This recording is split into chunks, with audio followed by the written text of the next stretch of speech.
నెల్లూరు నగరంలోని పరమేశ్వరి నగర్ నందుగల వక్ఫ్ బోర్డు స్థలంలో నిర్మిస్తున్న ఇంటర్నేషనల్ స్కూల్ నిర్మాణ పనులను ఏపీ వక్ఫ్ బోర్డు చైర్మన్ అబ్దుల్ అజీజ్ పరిశీలించారు.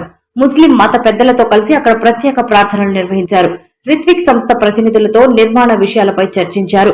అనంతరం అబ్దుల్ అజీజ్ మీడియాతో మాట్లాడారు. కార్యక్రమంలో మైనుద్దీన్, సమీ హుసేన్, ఇంతియాజ్, సాబిర్ ఖాన్, కరీముల్లా, జహీర్, నన్నే సాహెబ్, రియాజ్, మౌలానా ఇలియాస్, హయత్ బాబా తదితరులు పాల్గొన్నారు. ఈరోజు doctor APJ Abdul Kalam international school దీనికి సంబంధించిన నుంచి సీపేజ్ రావడం కాదు, గ్రౌండ్ వాటరే 7 అడుగుల్లోనే ఉంది. సో దీన్ని తొందరపడి ట్రెడిషనల్గా కానీ కట్టేస్తే రేపు పగుళ్ళు రావడం, మళ్ళా అది కొద్దిగా కంప్రెషన్ అవ్వడం, సింక్ అవ్వడం, ఇవన్నీ జరుగుతాయి. ఇదేంటంటే పిల్లలు ఉండేది 10 కాలాల పాటు ఉండాలి. దీన్ని మళ్ళా మంత్రి గారు నారాయణ గారు దాన్ని పరిశీలించిన తర్వాత ఎవరైతే దీనికి మనకు సిఎస్ఆర్ ఫండ్ ఇస్తున్నారో వాళ్లే కాంట్రాక్టర్స్, రిత్విక్ కన్స్ట్రక్షన్స్ వాళ్ళు అందరము, వాళ్ళ టెక్నికల్ పీపుల్ అందరం కూర్చొని దీన్ని మామూలుగా చేస్తే కుదరదు, ఇక్కడ ట్రెడిషనల్గా వేస్తే కుదరదు. అందుకోసం ఫస్ట్ ఇక్కడ ఉండే సాయిల్ని మేము స్ట్రెంగ్తన్ చేయాల్సిన అవసరం ఉందని చెప్పి ఇప్పుడు ఒక 5 అడుగులు ఇక్కడ ఉండే బ్లాక్ కాటన్ సాయిల్ తీసేసి జియో రీఎన్ఫోర్స్మెంట్ గ్రాన్యువల్ బెడ్ అంటారు. జనరల్గా ఇది మన డ్యామ్స్ అవి కట్టేటప్పుడు, పెద్ద పెద్ద భవనాలు కట్టేటప్పుడు, బ్రిడ్జెస్ కట్టేటప్పుడు అప్పుడు వేస్తాం. దీని ఏంటంటే ఆ బ్లాక్ కాటన్ సాయిల్ తీసేసిన తర్వాత ఎర్రమట్టి వేస్తారు, గ్రావెల్, మళ్ళా ఈ జిఆర్జీబీ అంటారు, ఈ యొక్క సింథటిక్ షీట్ వేస్తారు, మళ్ళా సాయిల్ వేస్తారు, మళ్ళా వేస్తారు. అలాగా 3 లేయర్స్ వేసిన తర్వాత then we will start concrete వేయడం.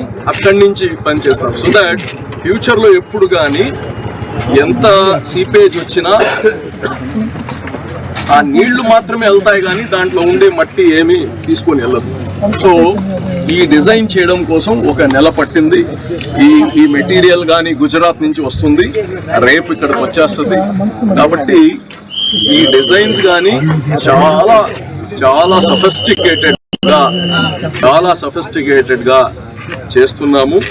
అయితే చాలా మందికి అనుమానం ఉండొచ్చు, ఏమని, మంత్రి గారు జూన్లో ఇక్కడ పిల్లలకి అడ్మిషన్స్ కట్టేస్తాం కదా అని చెప్పారని. అయితే మంత్రి గారు ఆలోచన కానీ ఆయన ఆలోచన ఏంటంటే, ఒకవేళ ఇది అవ్వకపోయినా, ఎందుకంటే ఇప్పుడు ఇంకో 2 నెలలు ఎక్స్ట్రా అవ్వచ్చు, మేము ఏదైతే డిలే చేశామో ఆ 2 నెలలు ఎక్స్ట్రా కావచ్చు. ఒకవేళ అవసరమైతే ఆ పిల్లలకి అడ్మిషన్స్ తీసుకొని 5th స్టాండర్డ్ దాకే స్టార్టింగ్ చేయాలనుకున్నాము. బిల్డింగ్ అయిన తర్వాత 12th స్టాండర్డ్ దాకా చేయాలనుకున్నాము. దానికి అవసరమైతే ఇక్కడ ఏదైనా రెంటల్ బిల్డింగ్ అన్నా తీసుకొని ఆ 2 months కోసం ఆ పిల్లల్ని అడ్మిషన్ ప్రాసెస్ ఇవన్నీ చేద్దామని ఒక ఆలోచన. మళ్ళా ఈ మధ్యకాలంలో ఈ 2 వారాల్లో మంత్రి గారితో నేను కానీ కూర్చున్న తర్వాత దాన్ని కాంక్రీట్గా ఎలా చేస్తే బాగుంటుంది, ప్రాక్టికల్గా మేము మా టార్గెట్స్ అవి, ఇది జూన్కి అడ్మిషన్ ఇవ్వాలనేది టార్గెట్. ఏది కానీ ఒక ప్రాజెక్ట్కి టార్గెట్ పెట్టుకోకపోతే అచీవ్ అవ్వలేము. ఆ టార్గెట్కి దాటిపోవచ్చు, ముందర అవ్వచ్చు, అది వేరే విషయం. మేము పెట్టుకున్న టార్గెట్ గురించి మాట్లాడతాం.